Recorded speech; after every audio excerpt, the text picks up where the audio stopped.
নমস্কার বন্ধুরা, মান্তাস ফ্যামিলির আরও একটা ব্লগে তোমাদের সবাইকে স্বাগত। সবার জন্য অনেক অনেক অনেক শুভকামনা, অনেক ভালোবাসা। আজকে দিনটা শুরু হলো আমার লাডোর মুখটা দেখি, আর লাডোর মুখটা দেখার সাথে সাথেই অদ্ভুত একটা পজিটিভ ভাইবস পাওয়া শুরু করলাম। আজকে মন স্থির করে ফেললামই, আজকে সারাটা দিন যা করছি সম্পূর্ণটা ব্লগের মাধ্যমে দেখাবো তোমাদেরকে। রোজই ভাবি কিছু না কিছু করি, কিন্তু হয়ে ওঠে না। আর আজকে আমি ব্লগটা করব এটা মনটা ভেবেই নিলাম। আর প্রত্যেকটা ব্লগার দেখি প্রথমটা শুরুই করে বিছানা তোলা দিয়ে, তো আমিও সেরকম চেষ্টা করলাম। জানি খুব একটা ভালো হয়নি, কিন্তু তোমাদের একটা অদ্ভুত শক্তি আছে যেটা ক্ষমা করার শক্তি, সেটা তোমরা করতেই পারো। আর তোমাদের এই ক্ষমা সুন্দর দৃষ্টিটা আমার উপরে যে পড়বে সেটা আমি জানি এবং মানিও। যেহেতু আজকে আমার বর বাড়িতে নেই, তাই জন্য বাজারে যেতে হবে আমাকেই। আর ছেলে যেহেতু উঠে গেছে, বললাম চল তাহলে আমার সাথে ঘুরেও আসবি। আমি আরও দুজন মিলে বেরোবো বাজারে। তার আগে একটু বাসিঘরটা কোনো রকমে ঝাড় দিয়ে নিলাম। আর দেখলাম এ পাশটা তো দিতে পারছিই না, কারণ জলের ছেলেটা এমনভাবে পুরো ড্রামগুলো দিয়ে ভর্তি করে গেছে। আর আমার যেটা একদম সব সময়ের সঙ্গী, সেটা হচ্ছে আমার স্কুটি। এটাকে আমার স্কুটি বলা চলে না, ও আমার দুটো পা। যত সময় না থাকে তত সময় মনে হয় কি করি, কোথাও যেতে পারি না। আর স্কুটিটাকে যে গ্যারেজে দেওয়ার মতন যে 2-3 দিন ওয়েট করতে হয়, সেইটুকু সময় আমার থাকে না। আর এখানে আমি দাঁড়িয়ে আছি, আর ছেলেকে বললাম কিছুটা টাকা তুলে নিয়ে আসতে। আর ও এটা আগেও তো একবার করেছে, এখন দেখছি ওটা ভোলেনি, মনেই আছে। আসলে ওকে তো শিখতে হবে না সমস্ত কিছুটাই। আর আমার সব কাজের মধ্যে একটা কাজ কিন্তু ভীষণ অপছন্দের, সেটা হচ্ছে বাজার করা। কিন্তু কি করব, করতে তো হবেই। আর আমার ছেলে যত সময় আমার সাথে থাকে, আমার একটা জিনিস থেকে আমি নিশ্চিন্ত থাকি, সেটা হচ্ছে বাজারের ব্যাগ বওয়া। ওর এই অভ্যাসটা একদম খুবই ভালো। কখনো কিছু ব্যাগ যদি থাকে ও কখনো বইতে দেয় না। আমার খারাপ লাগে বাচ্চা মানুষ ওর হাতে দেবো, কিন্তু ওর এই জিনিসটা আছে। আমি এটা খুব ভালোভাবেই লক্ষ্য করেছি যে যখনই কিছু বওয়ার ব্যাপার থাকে, কিছু ভারী জিনিস থাকে, ওর সাথে সাথে হাত থেকে ওটা নিয়ে নেয়। আসলে নিজেকে একটু বড় সেটা প্রমাণ করার জন্য খুব ব্যস্ত থাকে যে ওটা পারে। আজকে সকালবেলা চা খেয়ে বাজারে যেতে পারিনি, তো ভাবলাম আগে চাটা খেয়ে নিই, তারপরে সমস্ত কিছু করব। কিন্তু চা বসাতে গিয়েই যেটা হলো যে আগে চা খাবো, যে না একটু কাজকর্ম সেরে নিই, যা গরম পড়েছে আজকে আর চাটা খাই না। তার আগে একটু হাতের কাজ সামলে নিয়েই এখানে আমি বসিয়ে দিয়েছিলাম পায়েস। আসলে পায়েস খাওয়ার আমার কোনো রকম দিন তারিখ ক্ষণ লাগে না, এটা আমার যখনই মন করে তখনই বানিয়ে ফেলি। রবিবার দিনটা কিন্তু বেশ মজাতেই কাটে, কারণ আজকে মেয়ের অফিস বেরোনোর তাড়াহুড়ো নেই, ছেলের স্কুল থাকে না। যদিও এখন ওর সামার ভ্যাকেশন চলছে, তাহলেও আমার মনে হয় আমি নিশ্চিন্ত মনে একদম ঢিলামি দিতে দিতে কাজকর্মগুলো সারতে পারি। আর আমার বাচ্চাদের মধ্যে একটা অদ্ভুত গুণ আছে, ওরা না কখনো খিদে পেলেও চায় না। তাই জন্য আমি ঠিক আমার সময় মতন কাজকর্ম সেরে নিয়েই ওদের কিন্তু খাবার দাবারগুলো দিই। তবে হ্যাঁ, যদি একবার স্নান করে আসে তাহলে আর রক্ষে নেই। আমার ছেলের এইটা কিন্তু আমার শ্বশুরমশাইয়ের থেকেই এসেছে, এই গুণটা। যদি একবার মাথায় জল পড়েছে তো সাথে সাথেই ভাত দিতে হবে, একদম ভেতো বাঙালি যাকে বলে। আর তখন যদি রান্না নাও হয়, আমাকে বারবার জিজ্ঞাসা করতে থাকবে আর কত সময়, আর কত সময়। আর আমিও ওকে 10 মিনিট 5 মিনিট বলতে থাকি। তাই জন্য এখন আগে স্নান সময় আমি মোটামুটি বুঝে যাই যে এক্ষুনি আমাকে ভাত দিতে হবে।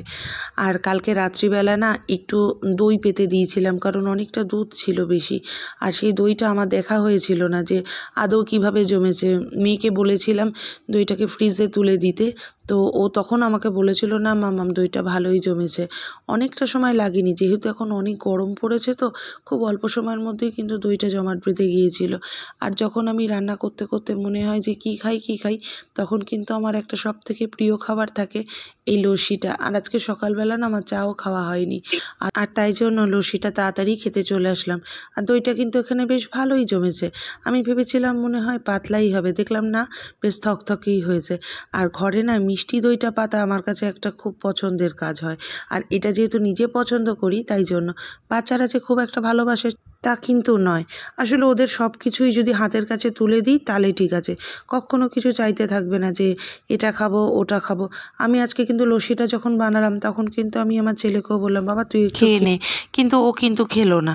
এই যে কত রকম বায়না থাকে। আজকে আসলে সকাল সকাল উঠেছে কিন্তু কিছু খায়নি, গরম দেখে নাকি জানি না।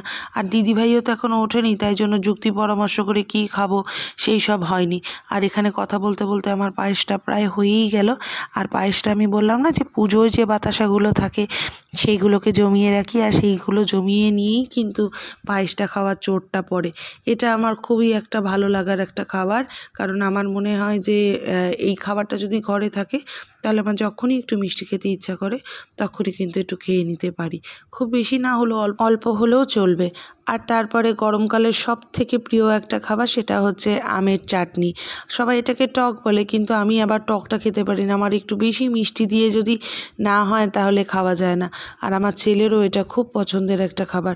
তবে হ্যাঁ, ফোড়ন দিলে খুব বিরক্ত হয়ে যায়। আর আজকে না আমার সত্যিই ফোড়নটা একটু বেশিই মনে হয় হয়ে গেছে। আর পরে ভাবছিলাম এটাকে ছেঁকে না দিলে তো আমার বাচ্চা খেতে পারবে না। আর ওর চাটনিটা খুব পছন্দের খাবার, কিন্তু যদি ফোড়ন পড়েছে একটুও খাবে না। আর যেহেতু আমি নিরামিষ খাই, তাই জন্য ভাবলাম নিরামিষ পদটা আগে সেরে নিয়ে তারপরে ওদের দিকটায় যাব। কারণ প্রত্যেক দিন তো আর উপর নিচ করা সম্ভব হয় না।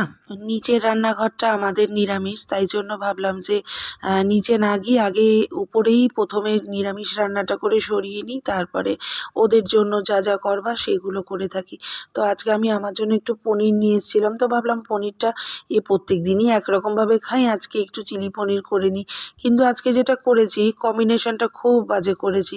এদিকে খাবো ভাবলাম যে চিলি পনির দিয়ে ফ্রাইড রাইস করেও ছিলাম, কিন্তু বিষয়টা চলে গেছে আবার পোলাওয়ের দিকে। প্রথমে করলাম ফ্রাইড রাইস, তারপরে করলাম পোলাও, কারণ ফ্রাইড রাইসটা আবার ওদের মতন জিনিসপত্র দিয়ে বানানো হয়েছে। তো ভাবলাম এটা তো আমি আর খেতে পারবো না, কারণ চিলি পনিরটা দেখেই আমার বাচ্চারা এসে আবদার করলো তাহলে ফ্রাইড রাইসই হোক। যেহেতু একবার মুখ ফুটে বললো ফ্রাইড রাইস হোক, তখন কি আর আমি না করতে পারি? আর এদিকে আমি পোলাওয়ের জন্য চাল তো ভিজিয়ে রেখেছিলামই, আর ওটাও না করতে পারলাম না। তাই জন্য ফ্রাইড রাইসটা করেও নিলাম আর পোলাওটাও করে নিলাম। কিন্তু কম্বিনেশন যেটা খারাপ হয়ে গেল আমার সাথে, সেটা হচ্ছে পোলাওয়ের সাথে চিলি পনির। এটা যে কেমন লাগছিল সে আর কি বলবো। যাই হোক, খেতে বসে যখন খেয়েছি তখন কিন্তু খুব একটা খারাপ লাগেনি। মাঝে মাঝে একটু উদ্ভট খেতে কিন্তু ভালোই লাগে। আর তারপরে আজকের দিনটা আমার কাছে হঠাৎ করেই না খুব স্পেশাল হয়ে গেল, কারণ আমি যখনই জানতে পারলাম আমার কিছু কাছের মানুষ আজকে আসবে, আর তখন ভাবছিলাম যে কখন আসবে। আর আস্তে আস্তে ওরা প্রায় দুপুর করে দিল। দুপুর কি, যখন 2:30 বাজে তখনও ওরা কেউ এসে পৌঁছায়নি। আর এই যে মুহূর্তগুলো অপেক্ষা করার যে একটা কষ্ট হয়, সেই কষ্টটা কিন্তু আমাকে ওরা অবশ্যই দিয়েছে। আর আমি এখানে রান্না করার সময় ভাবছিলাম একটু ব্লগ করব, কিভাবে করব সেগুলো না সঠিকভাবে আমি ক্যামেরাটা ধরতে পারছিলাম না।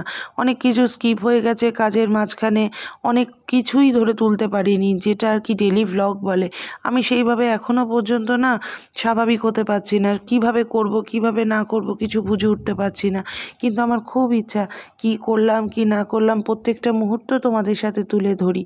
আর জানি না তোমাদের কতটা ভালো লাগবে বা তোমাদের কতটা ভালো লাগাতে পারবো, তবে এইটুকু বলতে পারি যেটুকুখানি করি না সেইটুকু সম্পূর্ণ মন থেকে করি। আর সম্পূর্ণরূপে নিজের ভালো লাগা যেখানে একটা কাজ করে, সেখানে এইটা মাথায় থাকে যে কোনটা তোমাদেরও ভালো লাগবে। আর সেইখান থেকে যদি সফলতা পাই অবশ্যই আনন্দ আসে, কিন্তু যদি দেখি যে সেইভাবে করতে পারছি না বা প্রেজেন্টেশনটা নিজেরই ভালো লাগছে না, তখন নিজেই কিন্তু বুঝে যাই যে এটা তোমাদেরও হয়তো ভালো লাগবে না। আর এখানে যাকে দেখা যাচ্ছে সেই ভদ্রলোক হচ্ছে অত্যন্ত শান্তশিষ্ট একজন ভদ্রলোক। আর তিনি মোটামুটি 2 সেকেন্ড এক জায়গায় শান্ত হয়ে বসতে পারে না। তবে ওর মধ্যে আর একটা গুণ আছে, সেটা হচ্ছে ও কিন্তু খুব বাধ্য। ওকে যেটা বারণ করা হয় ও কিন্তু সেই কাজটা একদমই করে না। আমার ছেলে এদিকে দেখতে পাচ্ছি ওর দিদির বন্ধুদের সাথে বেশ গল্প করছে। আসলে অনেক দিন পরে এসেছে তো, দিদিরও ছুটিটা থাকে না। আর যখন দিদির সময় হয় তখন ওই দিদিদের হয় না। আর এইখানে দুজন মিলে কি ফুসুর করছে, আমি ক্যামেরা নিয়ে চলে যাওয়াতেই দেখলাম আমার দিকে তাকিয়েই থাকলো। আর তারপরে দেখলাম ওরা ওখানে ফেস ক্লিন করছে।